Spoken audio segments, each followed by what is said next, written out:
ndagaruka ku bitaramo. Ndifuza ububyutse mu bitaramo nanjye ndo mu buririmbyi. Bitaramo byo birimo ibikobwa, bitaramo birimo amafirimbi, cyangwa bwe ntago murabigira ahari, ariko muzabibona harimo utururu. Biriya bintu ntago bitwegereza Imana, nta busobanuro bifite mu myizerere yacu uretse kuturangaza no kudutwara umwanya. Iyo tugize amahirwe ntitujye kujyamo twabanje kwishyura. Ubindirimba itadunda abaririmbyi ntibaryohera, n'igitaramo kiba cyakonje. Nyamara buriya tuba twaje kugira ngo Imana ihimbazwe, natwe imitima yacu izamurwe. Ibintu Yesu yasezeranye ntabwo misiyo yahaye abigishwa be, yababwiye ati nimugende mwirwarize, ahubwo yabasezeraniye kuzabana nabo, yabasezeraniye kuzabashoza, yabasezeraniye kuzabaha imbaraga. Reka mbabwire, uru rugendo rujya mu ijuru twabonye ko mu mbaraga zacu bidashoboka, ariko turahirwa ko mu mbaraga z'Imana umugenzi naho yaba ari umuswa ntagazaroba iyo nzira. Imana izadushoboza. Numara amaze ukavuga uti Imana ndashaka gusa nawe, ndashaka kukwereka abantu mu buzima bwanjye. Icyo ni icyifuzo Imana isubiza itabajije, itagishije inama kandi itagisubiza inyuma. Gira icyo cyifuzo, Imana izabigushoboza. Matayo 20:13, ariko mwebwe banditse n'abafarisayo mwandyarya mwe, muzabona ishyano kuko mwugarira bwami bwo mu ijuru ngo abantu batabwinjiramo. Namwe ubwanyu ntimwinjiremo, kandi n'abashaka kwinjiramo ntimubakundire. Bajeni, ntushobora guhorana ekuteri mu matwi ziri kumva hip hop ngo no ujya guhimba indirimbo y'Imana izatari hip hop. Ibintu dutega amatwi biragenda bikajya ahantu mu mutima, wajya kubigarura akaba ari byo bigaruka. Sibyo baririmbye? Ngize amahirwe muvuze ku munsi wa wegereje wanyu. Ariko rwose reka mbabwire, dukeneye ubugorozi mu bintu byose. Dukeneye no kujya turirimba abantu bagakumbuzwa iby'ubwami bw'Imana. Ariko ubu hari ibintu byateye mu bitaramo, abantu baranyuzamo bagakora ibintu bidafite ubusobanuro. Satani ni umuhanga, iyo ashaka ko abantu batahiraho azana ibintu bidafite ubusobanuro. Igitaramo bakishimira ko kiba nijoro, byagera nijoro ibintu babonye kuri televiziyo mu baririmbyi b'isi bakazimya amatara yose, bakazamura amatoroshi ari kwaka, ibisobanuro ntabyo. Mu by'umwuka zero, nta kintu bisobanuye. Bisobanuye iki? Uza kukibona kimbwira. Ariko kubera iki Satani ari kudutinza mu bintu by'amafuti? Kera najyaga nitegereza abantu bajya mu rusengero bagakora amakorasi, bakabyina amakorasi, bakayabyina, bamara kuruha bakicara, nta muntu ugifite amatwi yumva. Pastor agahaguruka akabwiriza iminota nka 15, ubundi bagataha. Kubera iki? Babanje bararuha, icyuha kirabira, baricaye umwanya wo gusinzira, bahagurutse bagiye kubwirizwa. Satani ari gukoresha uko ashoboye ngo amateraniro yacu yuzuremo ubusa, vide. Murayumva? Tuze mu gitaramo cyuzuyemo vide. Bashobora kubaka urusengero, bakubaka insengero, bakabwiriza abantu, bakabashakira ibyo kurya bakennye, yaravuye ahantu kure cyane. Ariko uyu munsi twebwe byaragwiriye rwose. Ushobora kumara icyumweru ntawe ubwiye iby'Imana, ntacyo bitwaye, ntacyo umutima wawe gushinja. Ushobora kumara icyumweru wimereye uko ubishakiye, nta kintu bitwaye, ntacyo bikubwiye. Ariko reka mbabwire, ntabwo ubutumwa bwiza, misiyo twahawe ntabwo irarangira. Yesu arababwira ati mugende mwigishe amahanga yose. Abajene mwiriwe neza. Nabonye dufite intambara itazarangira, ntabwo nzahana izarangirira. Twigishije abantu ngo ntimukambare imyambaro migufi. Bati okay, twabyumvise. Babivaho, bayambara igeze hasi, barayifungura igera ahangaha. Nabyo turabivumbura, turabwira ati ntimukambare imyambaro isatuye kugera hejuru. Babivaho bakajya bayambara igeze hepfo, bakambara agashati akaba ariko kagera hagati. Nabyo mwarabibonye. Ntimukambare imyenda igaragaza imikondo yanyu. Babivaho, ka gashati barakamanura bakigiza hepfo, haruguru hasigara ariho hari hanze. Ibyo nabyo mwarabibonye. Turabwira tuti ntimukambare imyenda igaragaza hejuru. Babivaho, bambara imyenda ifunze igeze hepfo ahantu hose, bacaho baravuga bati niba utari wabonye ukuntu amaguru yanjye ameze, aka ni ka eshantiyo kayo, aka gasigara. Na eshantiyo murayizi? Bahita ngo iki mu Kinyarwanda? Maonesho ni Kiswahili. Turabiseka ariko ndababwiza ukuri, nawe isi tugejeje. maonesha akaba yigendana nuko byari bimeze nubwo rebaho gakeya. Kandi ntabwo bitangaje ko hari igihe usanga n'abakristo babikora. Kwiringira TV, ubutumwa bwiza kuri benshi, gukizwa kwa benshi. Matayo 24 umurongo wa 14. Imana yacu yabwa icyubahiro. Abo twari kumwe ejo twahoze tuganira ko turi wa nyuma, nimumure nta rindi joro nzongera kubaraza ahangaha. Imana ibaho umugisha. Harimo abantu benshi rwose bitanze babaye muri aya materaniro kenshi, uko nubuye amaso narababonaga. Imana ibaho umugisha. Niyo waba waraje rimwe kandi Imana iguha umugisha. Kandi mwihanganiye ko nabaye umutica nko muri primaire, uva kongera agasubira, uva mu isomo umwe akajya mu rindi. Icyo nacyo mukimbabarire, sibyo? Ndabizi ko sibwo buryo bugezweho nuko mwarimu masohoka hakaza undi. Icyo nacyo muzakimbabarire, sibyo? Imana ibaho umugisha rero. Uyu mugoroba rero n'ubundi tugiye kwiga icyigisho cyongera kudukangurira, kutwibutsa mu murongo twagiyemo cyane muri iyi minsi, kuba abizera Imana beza. Haleluya.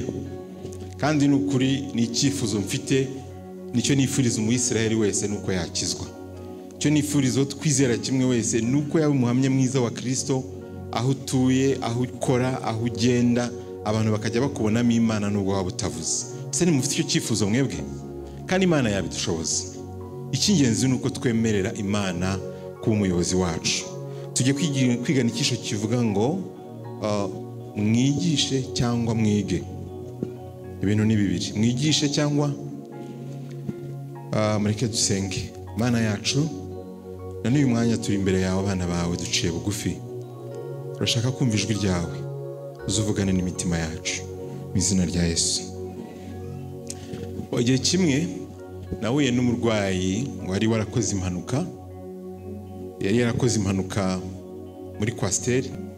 Ubwo yakoraga impanuka yavunitse amagufa 3 ku maguru yagizeho imvune 3. Ubwo twaganiraga yambwiye ko ubwo yakoraga impanuka yari kumwe n'abana be 2. Umwe yaramucikiye ku bibero, undi yamuhaye umugenzi wari wicaye imbere ye. Yarambwiye ati kimwe mu bintu bitangaje nuko nubwo ubona nakomeretse bingana gutya, amaguru yanjye akavunagurika, nkaba nagize ibikomere byinshi no mu maso, ariko kimwe mu bintu bitangaje byabaye nubwo hapfuye abantu benshi cyane muri iyo modoka, ariko abana banjye bararokotse. Buri munsi ko namusuraga namusangaga ari guseka, ubona ari umuntu ufite byiringiro, ubona yishimye, ko banafite amahoro nubwo rwose yararwaye. Igihe kimwe hashize nk'ukwezi n'igice yaramaze koroherwa, aho babaze hose hamaze kugenda horoherwa, ndetse bari hafi kumusezerera. Nagiye kumureba, noneho sanga noneho ari kurira. Maze ndamubaza nti se kurira byagenze biti? Ariko igihe nabimubazaga akomeza kurira, amarira agakomeza kuba menshi. Ngeze ubwo ntangira gutekereza impamvu, kuko ntiyampaga igisubizo. Ndamubwira nti se baguhaye facture nini none byakugoye kuyishyura, niyo mpamvu uri kurira? Agakomeza kurira. Ngerageza kumubaza ibintu byinshi natekerezaga, ariko agezaho atangira kumbwira ati abaganga ni abagome, umugabo wanjye ni umugome. Akomeza kunsubiramo amagambo, ijambo ryose mubwiye agakomeza kunsubiza ayo magambo. Ndambwira nti se kuki umbwira ngo abaganga ni abagome, umugabo wawe ni umugome? Arambwira ati burya barambeshye, abana banjye bombi barapfuye. Antekerereza uko byagenze, ambwira amakuru y'ubuzima yanyuzemo. Arambwira ati muri iki gihe cyose maze cy'ukwezi n'igice mu bitaro, iyo umuntu yanzaniraga umugati numvaga ntakeneye umugati. Nategerezaga umugabo wanjye yaza kunsura, nkamuha umugati ngo awushyire abana. Umuntu yansura yanzanira jus, nkanywaho nkeya numva nkeneye nk'umuntu mukuru, iyindi nkayiha umugabo ngo ayishyire abana. Umuntu yanzanira imbuto, yanzanira amata, nkabyoherereza abana banjye. Atariko naje gusanga ari imitwe abaganga n'umugabo wanjye bari barahimbye kugira ngo ntakuka umutima nkamererwa nabi mu burwayi bwanjye. Ararira cyane, arambwira ati abana banjye barapfuye. yari afite agahinda gakomeye, ariko igihe yabimbwiraga nkurikije ukuntu twari tumaze igihe tubanye, mbona umunezero yabaga afite mu maso, ubona morale yari afite, n'ukuntu yahise ahinduka yumvise ko abana be bapfuye, wabonye ari nk'aho atangiye kurwara. Nariranye nawe simbabeshya, nagize agahinda kenshi cyane. Iminsi mike yahamaze nyuma y'aho ngaho yari iminsi atandukanye cyane n'iminsi yari yarahabaye mu gihe cya mbere. Byarambabaje, ariko bituma nibaza ikintu kimwe gikomeye. Naravuze nti niba bari bo bana bonyine yari afite, gusa naje gushima Imana nyuma yaho yuko twaje guhura, yarabyibushye yigenza, arambwira ati namaze kubyara undi mwana. Ibyo nabyo ni ubuntu bw'Imana. Ariko nsubiye inyuma, ibyamubayeho byatumye nibaza ngo niba umwana w'umuntu ashobora kugira agaciro ku mubyeyi bingana gutya, ese Imana ireba gute abana bayo iyo tureba abantu bapfa bagana mu irimbukiro tubirebera, rimwe na rimwe bazize kurangara kwa twebwe bafite kwizera. Nabonye ishyari Imana ifitiye, ishyaka Imana ifitiye abana bayo, yifuza ko abana bayo bakira. Imana ntifuza ko hagira umwana wayo n'umwe warimbuka.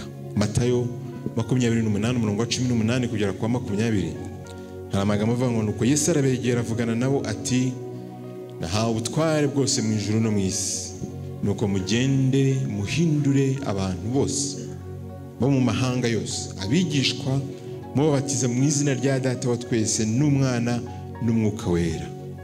Muri Bibiliya ya King James Version bakoresheje amagambo avuga ngo make disciples, mubahindure abigishwa. Murongo wa 20 avuga ngo mubigisha kwitondera ibyo nababwiye byose, kandi dore ndi kumwe namwe iminsi yose kugeza ku mperuka y'isi. Yesu yatanze isezerano yuko azabana natwe, ariko kandi mbere yuko agenda yaduhaye mission. Reka mbabwire ngo Yesu yasigiye abantu 12 umurimo wagombaga kuzuzura isi y'umunsi. Ahangaha turamagana muri uyu mugoroba wo gutangira isabato, kuko hari abantu bakoze uruhara rwabo neza, bashyiramo imbaraga zose n'ubutunzi n'ubwenge n'imbaraga, ariko ikiruseho bitandukanya n'isi kugira ngo badatanga impamvu nimwe yatuma hari umuntu n'umwe uhera kuri iyo mpamvu agatera Imana umugongo. Mariko igice cya 16 umurongo wa 15 na 16 baravuga ngo, arababwira ati mujye mu bihugu byose mwigisha abaremwe bose ubutumwa bwiza, uwizera akabatizwa azakizwa, ariko utizera azacirwa witeka. Yesu yadusigiye inshingano ikomeye, yasigiye abigishwa be inshingano ikomeye, bayita ngo ni Great Commission, ni inshingano itari yoroshye.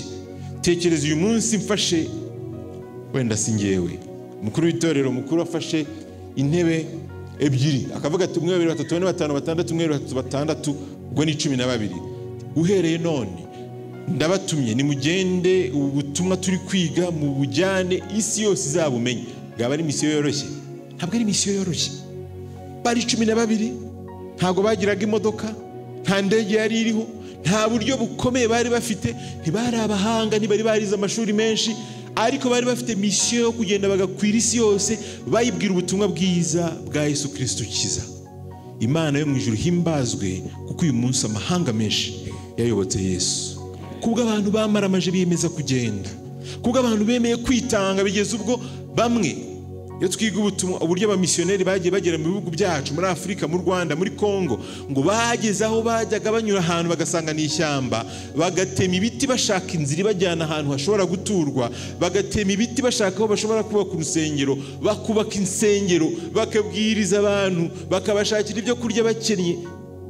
Yaravuye ahantu kure cyane. Ariko uyu munsi twebwe byaragwiriye rwose. Ushobora kumara icyumweru ntawe ubwiye iby'Imana, ntacyo bitwaye, ntacyo umutima wawe gushinja. Ushobora kumara icyumweru wimereye uko wishakiye, nta kintu bitwaye, ntacyo bikubwiye. Ariko reka mbabwire, ntabwo ubutumwa bwiza, misiyo twahawe ntabwo irarangira. Yesu arababwira ati mugende mwigishe amahanga yose. Matayo 10:16. Yesu ntiyahaye abigishwa b'ubutumwa gusa, ahubwo yabagiriye n'inama. Arabwira ati dore ndabatumye, ariko ntimugende uko mubonye, ntimwifate uko mubonye, hari uko mukwiriye kwifata. yaremeye akoresha amazina mabi n'ameza, akoresha amazina y'inyamaswa. Hano harimo inyamaswa enye mu murongo umwe. Dore mbatumye muri nk'intama, ya mbere, hagati y'amasega, ya kabiri, nuko mugira ubwenge nk'inzoka, ya gatatu, kandi muzabe nk'inuma, ya kane, mutagira amahugu. Mutekereze, yabagiriye inama. Izi nama ziratureba uyu munsi. Ese ntidukeneye kumera nk'intama hagati y'amasega? Duhagaze mu isi, dukwiye kuhagarara nk'intama. Ibiri dusubiramo ngo turabasuke n'abimukira. Dukwiye kwifata gutyo. Mugira ubwenge kandi ntimwitonde gusa, ntimugire amakenga gusa, ntimube abasuke n'abimukira gusa, ahubwo mube n'abanyabwenge, mumenye uko mwitwara n'uko mubyitwaramo n'uko mubivuga. Arangije aravuga ati kandi muzabe nk'intuma, ntimukagira amahugu. Ariko uyu munsi tuburana n'ab'isi, tugashwanira mu bintu bimwe, tugagira impaka zimwe ku by'isi bitubaka iby'umwuka, ukwezi kugashira tubayeho gutyo, nta kintu na kimwe tubibutsa yuko bakeneye ubugingo buhoraho. Mateyo 7:16 kugera 18. Yesu yabwiye abigishwa be n'ubundi uko bazamenya abatarabe, abataramuyobotse. Yaravuze ngo muzabamenyera ku mbuto zabo. Mbese hari abasoroma imizabibu ku mugenge cyangwa imbuto z'umutini ku gitovu? Nuko igiti cyiza cyose cyera imbuto nziza, ariko igiti kibi cyera imbuto mbi. Igiti cyiza ntikibasha kwera imbuto mbi, kandi n'igiti kibi ntikibasha kwera imbuto nziza. Matayo 5:13 muri umunyu w'isi. Mbese umunyu nukayuka uzaryoshwa n'iki? Ntacyo ukimaze keretse kujugunywa hanze abantu bakawukandagira. Umubwiriza umwe kera wajyaga twigisha, umunsi umwe atubwira ikintu ninjya nibuka, nari umwana. Atubwira ati umunyu ni ikintu kitoroshye. Ashaka kutubwira uko abakristo dukwiriye kumera nk'umunyu. Yaravuze ati ntabwo uzigera ubona ibimonyo bitembera mu munyu, sibyo? Ntabwo uzigera ubona ibipenda sukari bitembera mu munyu. Ntabwo uzigera ubona inshishi zitinda mu munyu. Ntabwo umunyu bibyemerera, ariko mu isukari muzabibonamo. Siko bigenda? Yajyaga atubwira ati buriya nitwiha kuryohera nk'isukari muri ubu buzima, ibimonyo, inshishi n'ibindi bizaza mu buzima bwacu. Ariko niduhinduka umunyu, tugakora itandukaniro, mbere yuko ikintu cyiza mu buzima bwacu kizajya gikomanga. Dukeneye kuba abakristo bameze nk'umunyu. Ariko kandi umunyu saho usoreza, uzana uburyohe mu byo kurya, sibyo? Dukwiye kuzana uburyohe ku isi. Nubwo isi itaryoherwa uko tubyifuza, ariko amahoro aturuka muri Yesu Kristo tuyagize, urukundo ruturuka muri Kristo tukarugira, ineza iba muri Kristo tukayigira, imbabazi ziba muri Kristo tukabigira. Nukuri abakristo twakora impinduka isi ikeneye.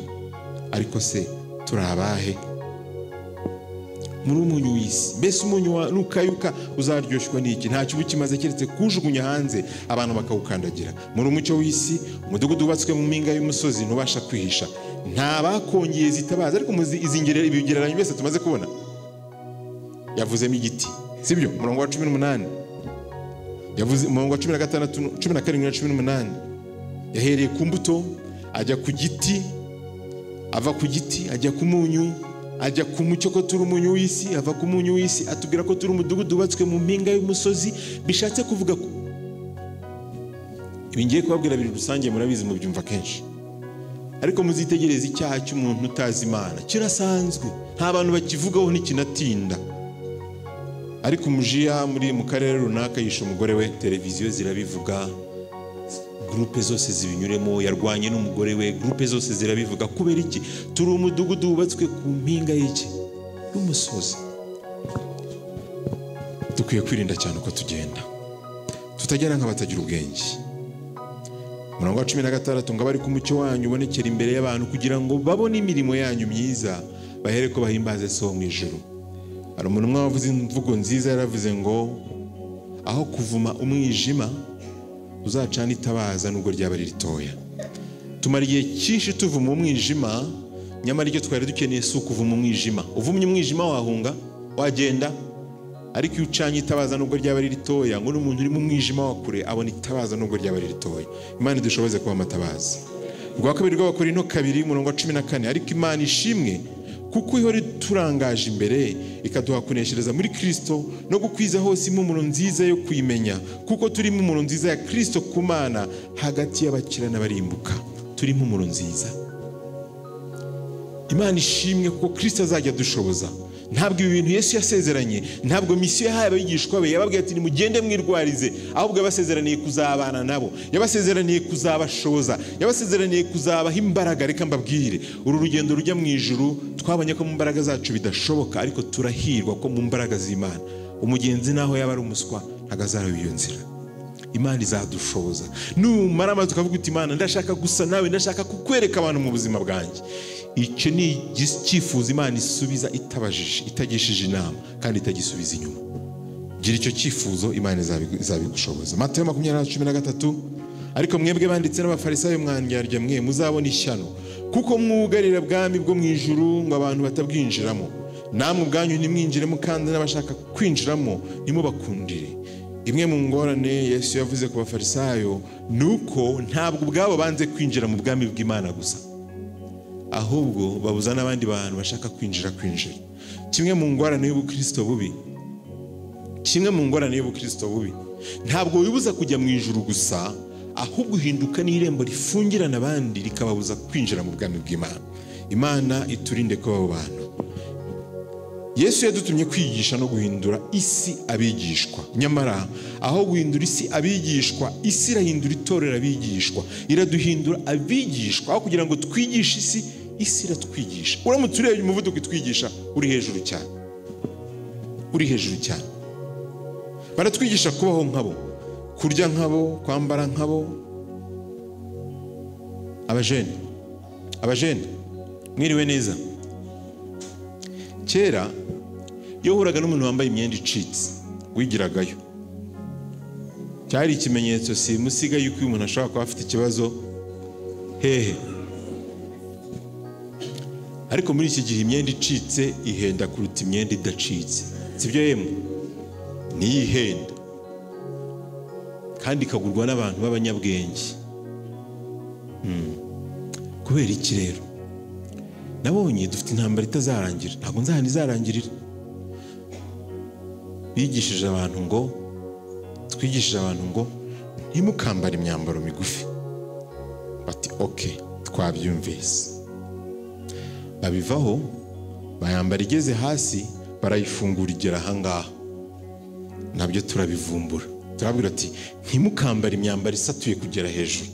Babivaho bakajya bayambara igeze hepfo, bakambara akena agashati akaba ariko kagera hagati. Nabyo mwarabibonye. Ntimukambare imyenda igaragaza imikondo yanyu. Babivaho ka gashati barakamanura bakigiza hepfo, haruguru hasigara ariho hari hanze. Ibyo nabyo mwarabibonye. Turabwira tuti ntimukambare imyenda igaragaza hejuru. Babivaho bambara imyenda ifunze igeze hepfo ahantu hose. Bacaho baravuga bati niba utari wabonye ukuntu amaguru yanjye ameze, aka ni ka eshantiyo kayo, akagasigara. Eshantiyo murayizi? Bahita ngo iki mu Kinyarwanda? Maonesho. Maonesho ni Igiswahili. Turabiseka ariko ndababwiza ukuri nawe isi tugejeje. Maonesho akaba yigendana ukuntu byari bimeze nubwo urebaho gakeya. Kandi ntabwo bitangaje ko hari igihe usanga n'abakristo babikora. Ushobora kuba utumva impamvu atari byo, ariko reka mbabwire, mu nzira yo kwizera hari ibintu by'ibyaha byanditse muri Bibiliya wacaho umurongo. Hari n'ibindi bintu, hari abajya babyita ngo ni ibyaha by'inyongobezabugingo. Hari n'ibindi bintu bituma ishusho y'Imana umuntu yakakurebyemo, imbuto z'umwuka wera umuntu yaka. Ubu indirimbo itadunda abaririmbyi ntibaryohera, n'igitaramo kiba cyakonje. Nyamara buriya tuba twaje kugira ngo Imana ihimbazwe, natwe imitima yacu izamurwe mu ndirimbo. Ariko isi iratwigisha guhimba nkayo. Amagambo ni ay'Imana, ariko ibindi byose ni ibyabo. Kubera iki? Bajeni, ntushobora guhorana ekuteri mu matwi ziri kumva hip hop ngo nawe ujya guhimba indirimbo y'Imana izatari hip hop. Ibintu dutega amatwi biragenda bikajya ahantu mu mutima, wajya kubigarura akaba ari byo bigaruka. Sibyo baririmbye? Ngize amahirwe muvuze ku munsi wegereje wanyu. Ariko rwose reka mbabwire, dukeneye ubugorozi mu bintu byose, dukeneye no kujya turirimba abantu bagakumbuzwa iby'ubwami bw'Imana. Ariko ubu hari ibintu byateye mu bitaramo, abantu baranyuzamo bagakora ibintu bidafite ubusobanuro.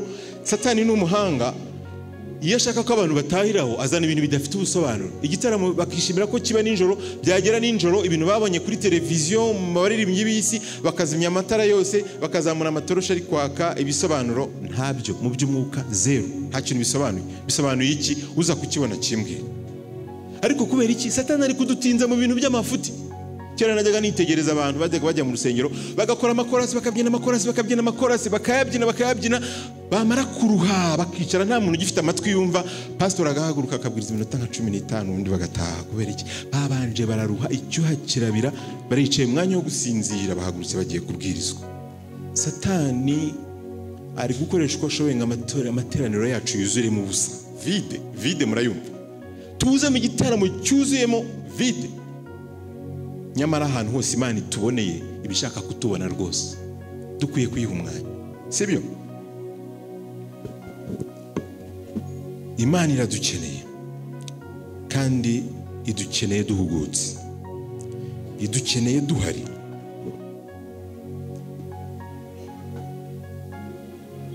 Abajene benshi nigeze kubona akantu kuri YouTube, bari abasore babiri bari kurushanwa kugenda. Mweri yambaye ikibote gifite nka santimetero 55 n'undi ari nk'icyo. Usanga abantu bahindura ingendo, akagira ukuntu agenda nk'abastari, akagira ukuntu ashaka kwambara nkabo, ibintu bidafite ubusobanuro ku bana b'Imana.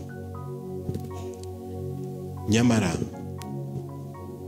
ibyo bintu byose biragenda bikaduhanaguraho ya shusho y'ubwiza bw'Imana abantu bakeneye kutubonamo. Mu rwandiko rwa mbere rw'Abakorinto igice cya 10:31, ngo namwe iyo murya cyangwa mukora ikindi kintu cyose, mujye mukorera byose guhimbaza Imana. Isomo twarisubiyemo ahari n'umunsi wabanjirijwe ejo. Ubwo sinavuze abasigaye bagenda batasokoje. Simbizi iyo ushaka wari ubusaza buri kubintera, munyumve neza. Ariko kudasokoza byo buriya nibwo busirimu, nibyo bisa neza, nibwo bukristo. Bene data, niba twifata gutyo ntabisi, turacana itabaza, twarangiza tukaritwikiriza intonga, turakora icyaha cyo kuniga imbuto Imana yabibye muri twe. Ese twemera kubana na Yesu ko yabisezeranye? Ese twigishije isi muri izi mbaraga no kuri uyu muvuduko dufite uyu munsi? Ese isi yazahinduka? Mubona yazahinduka? Yesu ati mubabatize mubigisha kwitondera ibyo nababwiye. Itorero muri iki gihe, ntabwo ndi kuvuga iryanyu, ndi kuvuga muri rusange n'iwacu n'ahandi, dufite ingorane imwe yo gutakaza abantu byabatije ku mpamvu zitandukanye. Imwe mu mpamvu ni ugutabakurikirana no kutabitaho. Ni ikibazo kiri rusange, turahuze, ntabwo dufite umwanya niduhugutse ngo tumenye ko abantu Imana ari abana bayo yarokoye, bakize impanuka yabereye mu isi yajyaga kubarimbura, ngo tubiteho nk'umukumbi w'Imana. Ikindi, kutabigisha. Ndasaba Imana idufasha aba bavutse bize ibyumweru 2 cyangwa 1 n'igice cyangwa 1 bazagume mu ishuri ry'abitegura. Nibwira ko ariko mubigenza, ni uburyo bwiza cyane, Imana ibaha umugisha. Ariko hari ikindi gikomeye cyane, kutaberera imbuto. Hari ubwo baza bagahandwa pe hakamuhanda, kandi yahaje yumva ari ahantu hadasanzwe. Imana idushoboze. Batumye muri nk'intama hagati y'amasega, mugira ubwenge nk'inzoka, mutagira amahugurwa nk'intama. Imana yashyizeho insengero z'ibigaragara. Iyo dushaka gusenga tuzaha kenshi, iyo dushaka kumva ijambo ry'Imana tuzaha kenshi. Ariko reka mbabwire ko Satani yashyize insengero ze aho tubasha kwigira imico ye. Ahantu hose hari insengero za Satani. Mutise ziri hehe? Muri televiziyo harimo urusengero rwa Satani, ruhari cyane ruhari. Mujya mubona indirimbo z'ubu ngubu zibyinwa kuntu abantu babenda kwambara ubusa hakaburaho gatoya. Muri telefone Satani yashyize mu rusengero rwe aha yigishiriza abantu imico. Mu muhanda ahantu abantu bagenda Satani yahuje insengero ze. Nta hantu wahungira urusengero rwa Satani zuzuye ahantu hose. Ahantu rukumbi dushobora guhungira urusengero rwa Satani ni ugusaba Imana ikaduhindura urusengero rwayo mobile, urusengero rugenda ukajya ugenda mu nzira urusengero rw'Imana. Hahandi by'isi biza byagukubitaho amatara ukavuga uti namambanywe na Kristo ariko ndiho, uyu mureba si njyewe, uyu ni Kristo uri kugenda muri njyewe. Izo mbaraga zizatuma za nsengero zose zituzengurutse zihura n'urusengero rwuzuyemo Imana, rwuzuyemo imbaraga z'Umwuka Wera, rwuzuyemo Yesu, tuzashobora gutsinda. Ariko se turabyiteguye? Duha Imana umwanya ungana iki ushobora gutuma ibyo bishoboka? Satani yujuje insengero ahantu hose. Ese izo nsengero tuzijyamo? Imana ishimwe yuko nituyemerera izaduhindura urusengero rw'Umwuka. Isi iratwigisha. Uyu munsi umusore w'imbaraga ashimirwa yuko azi gutwara ingorofani. Hari umuntu umwe w'umuhanga cyane mu gutwara ingorofani wabaye icyamamare kuri televiziyo, sinibuka ukuntu yitwa, ariko yabaye icyamamare kuko ngo azi gutwara ingorofani. Uyu munsi umusore bamubwira bati uzi gutwara ingorofani neza, akumva abaye umusitari, mu cyumweru gitaha akaba yapfumuye izuru, yashyizeho dread kuko azi gutwara ingorofani. Mu nyumvire agahinduka umusitari. Nimwumva w'isi itugejeje. Isi iratwigisha, ariko ibyo bindi byose bibasha kwihanganirwa. Isi iratwigisha gupfusha igihe ubusa kandi ari ingenzi rwose. Tugira indirimbo bivuga ngo upfusha igihe ubusa kandi ari ingenzi. Muze gusuzuma, uzafata umwanya, narabibasabye nibushize, uzafata umwanya usaba Imana igufashe gusuzuma gukoresha igihe cyawe. Urebe niba uburyo ukoresha igihe cyawe byakuza umuntu w'umwuka cyane niba byakuza umuntu w'umubiri. Tumara igihe kinini mu bintu bifite umumaro muke n'igihe gito mu bintu bifite umumaro mwinshi. Isi iratwigisha kugira intekerezo zanduye kandi dushaka kuba abantu bera. Binyuze muri za nsengero zose turashaka kuba abantu bera, turashaka kujya mu ijuru, ariko isi iratwigisha ku muvuduko wo hejuru kuba abantu banduye. Satani kera ndibuka mba muri jiya y'abana bigeze gutanga ikizamini, avuga bati nimugende mushushanye Satani. Abazi gushushanya baragenda baramushushanya, nuko hari harimo abantu bashushanyije Satani ufite amahembe w'umukara, nibo abantu ba mbere babonye 0. Umuntu watanze icyo kizamini yagitanze neza cyane. Ahubwo hari abantu bamuzanye ameze nka marayika mwiza, hari umuntu ubona kose umeze neza cyane. Satani uyu munsi ni kwameze, aratunyuza mu bintu bisanzwe, mu bintu byoroheje tukabimenyera, ariko buhoro buhoro akagenda dukuramo byanzara yo kuba abana b'Imana, bya bintu bituma tuba abantu bashikamye, ukabibamo muri uwo munyenga kugeza igihe isaha izagera akagufata waratinze mu rusengero utarigeze utsindana n'Imana. Hari imvugo ibaho ivuga ngo iyo ushaka gutwika igikeri murakizi. Iyo ushaka gutwika igikeri ntabwo gifata ngo gishyire mu mazi ashyushye. Ko ngufasha igikeri ukagishyira mu isafuriya ishyushye, cyageramo cyavuyemo, birumvikana kigira ubushobozi busimbuka vuba cyane, burya amaguru yacyo uko ateye, wakijugunyamo cyageramo cyavuyemo. Iyo ushaka gutwika igikeri ngo ugishyira mu mazi ukayashyushya buhoro buhoro, kikagenda kiryoherwa, kiva mu bukonje kijya mu bushyuhe, kijya mu bushyuhe, igihe kiragera igikeri kigashya kitazi uko cyahiye.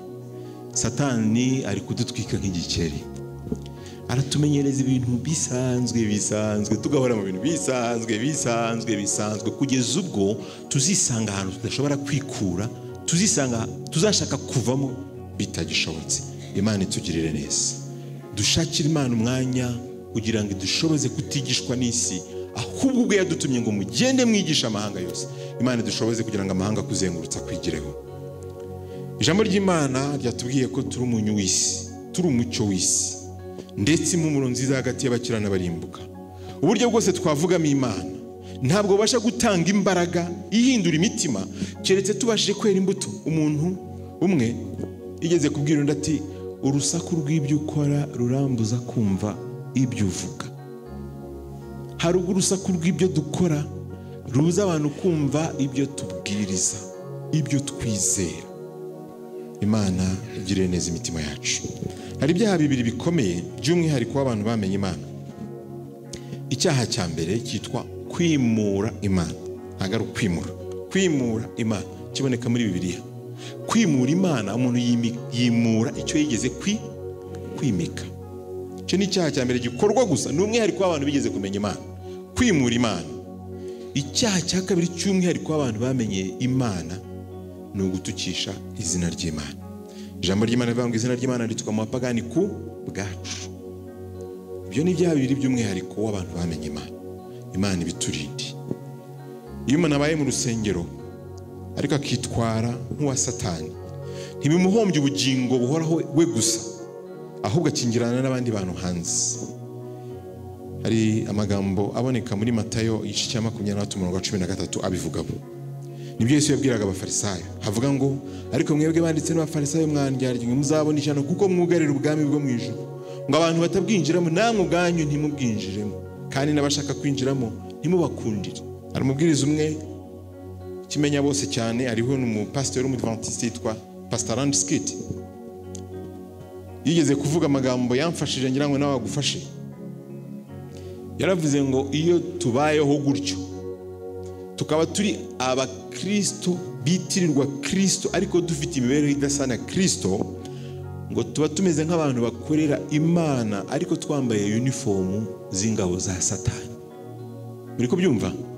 Ni ugukorera Imana muri uniforme za Satani. Imana iturinde gukorera Imana dusa n'ingabo za Satani.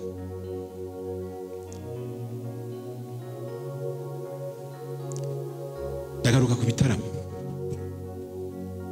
Ndifuza ububyutse mu bitaramo nanjye ndo mu buririmbyi. Bitaramo byo birimo ibikobwa, bitaramo birimo amafirimbi, cyangwa bwe ntago murabigira hayi, ariko muzabibona. Harimo utururu. Biriya bintu ntago bitwegereza Imana, nta busobanuro bifite mu myizerere yacu, uretse kuturangaza no kudutwara umwanya. Iyo tugize amahirwe ntitujye kujyamo twabanje kwishyura, batubwira bati kwinjira nayo. Amateraniro mu Mibyizi uyu munsi isabato yegereje, nk'ubu twaje gutangira isabato, n'ejo turagwira tukaba benshi, tukaba abantu benshi rwose, ariko byagera mu Mibyizi imibare ikagenda igabanuka. Ese twese dufite impamvu yumvikana ijuru ryakwemera ituma tutaboneka ahangaha? Abari aho tuyigereranyiriza. Ese mfite impamvu ijuru ryakwemera ituma ntaboneka mu materaniro? Hari ubwo biba byiza gutwika ubwato bwatuzanye. Muri 334 mbere ya Kristo, Alexandre le Grand muramuzi, yateye ubwami bw'Abaperesi, barabanze bakomeye cyane. Ubwo yarageze ku nkombe z'Ubuperesi, yafashe umwanzuro ukomeye wo gutwika ubwato bwose bwari bwabazanye baje kuri urwo rugamba. Arangije abwira ingabo ze ati nta bwato budusubizayo dufite. Bari bambutse inyanja. Ibintu ni bibiri, ni ukurwana ugatsinda cyangwa ugapfa. Yaje gusoza abatsinzi. Dukwiriye gukurikira Imana twimye amahitamo dusubiza mu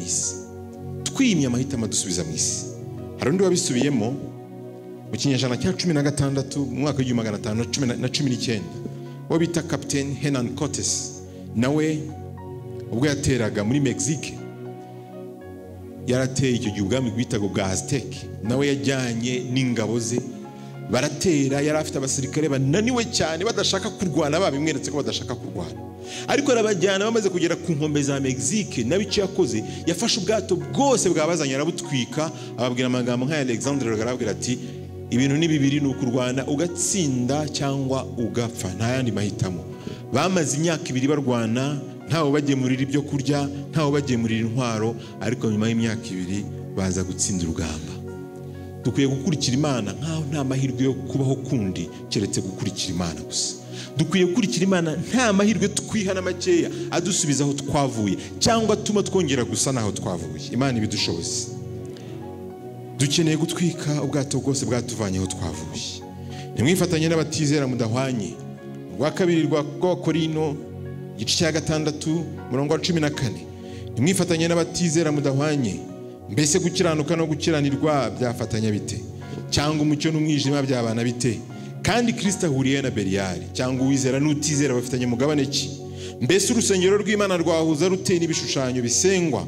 Ko turi urusengero rw'Imana ihoraho. nk'uko Imana yabivuze iti nzatura muri bo ngendere muri bo, nzaba Imana yabo nabo bazaba ubwoko bwanjye. Nuko muve hagati y'ababandi mwitandukanye, niko Uwiteka avuga, kandi ntimukakore ku kintu cyose gihumanye, nanjye nzabakira kandi nzababera so, nange muzababera abahungu n'abakobwa, niko Uwiteka ushobora byose avuga. Ese ntago twese twifuza kuba abahungu n'abakobwa b'Imana? Imana idushoboze kubyakira. Dufite igitekerezo muri Matayo 21 umurongo wa 28 kugera ku wa 30. Igitekerezo tuhabona ni igitekerezo Bibiliya ivuga ngo, ariko ibi mubitekereza muti, habayeho umuntu wari ufite abana babiri, asanga umukuru aramubwira ati, mwana wanjye genda uhingire uruzabibu rwanjye. Nawe aramusubiza ati, ndanze. Maze hanyuma arihana aragenda. Sasanga uwa kabiri amubwira atyo, nawe aramusubiza ati, ndagiye data, ariko ntiyagenda. Ikibazo nsorezaho, ese we waremeye? Ko wemeye se waragiye? Aho ntiwemeye ariko ntugende? Imana igenderera imitima yacu. Dufite amahitamo abiri, ni ukwigisha cyangwa kwiga. Nitudaharanira kwigisha isi yo yiteguye kutwigisha ku muvuduko mwinshi, mu mbaraga nyinshi n'ishyaka ryinshi. Satani ntasinzira ku manywa n'ijoro, yiga uburyo bushya, uburyo bwa buri muntu n'uburyo bwa buri gihe. Kandi nitutegurira Imana ubuzima bwacu, amaboko ari mu busa umwanzi arayakoresha. Ellen White yarabyanditse, amaboko ari mu busa umwanzi arayakoresha. Ubuzima bwacu ni igiteranyo cy'amahitamo. Icyo uhitamo uyu munsi kigena ejo hawe. Icyo uhitamo buri munsi kigena iteka ryose ryawe. Imana idufashe, iduhe guhitamo Yesu buri munsi, dushoboze guhitamo kwigisha aho kwigishwa. Imana y'amahoro ibaha umugisha. Imana dusenge. Mana yacu, twongeye kuza imbere yawe, abana bawe, tuje gushima cyane kukugira neza. Izina ryawe ryera rihabwa icyubahiro. Turagushimira yuko wadukunze urukundo rutagereranywa, maze ukaduha amahirwe yo kuturema mu ishusho yawe. Ntabwo yari amahitamo yacu, ahubwo waradutoranyije utugirira icyo cyizere, ubihimbarizwe. Kandi umaze kutugirira icyo cyizere, waduhe n'amahirwe yo kumva, turasogongera, tumenye yuko Yesu agira neza. Turabigushimiye nabyo Data. Turagusabye ngo dushoboze kubaho nk'abamenye Yesu, dushoboze kugenda muri iyi si tutari nk'ab'isi, ahubwo tugende nk'abatahajuru. Iri torero ndisabiye umugisha wawe mu izina rya Yesu. Abakuru n'abatoya muri bo ndabasengeye Mana, ngo ubuze umwuka wawe wera, uganiriza imitima yabo ku manywa na nijoro, kandi bahe kugubwa neza n'ubwiza bwawe. Tujye kuva hano dutaha, ariko twishyize mu biganza byawe. Uturinde muri iri joro, tuzongere kuduhuza hano mu gitondo mu mubatizo, twishima turirimbana n'ab'ijuru yuko abana bawe bemeye kukwiyegurira. Reka natwe bizatubera urwibutso yuko twakwiyeguriye. Iri joro ritubere umugisha, imiryango yacu ikomeze kuhashyira amahoro yawe n'ubuntu bwawe, tubone kugira neza kwawe kwinshi. Ujyane natwe kandi uzatugarura amahoro mu izina rya Yesu. Amen. Kwiringira TV, ubutumwa bwiza kuri benshi, gukizwa kwa benshi. Matayo 24 umurongo wa 14.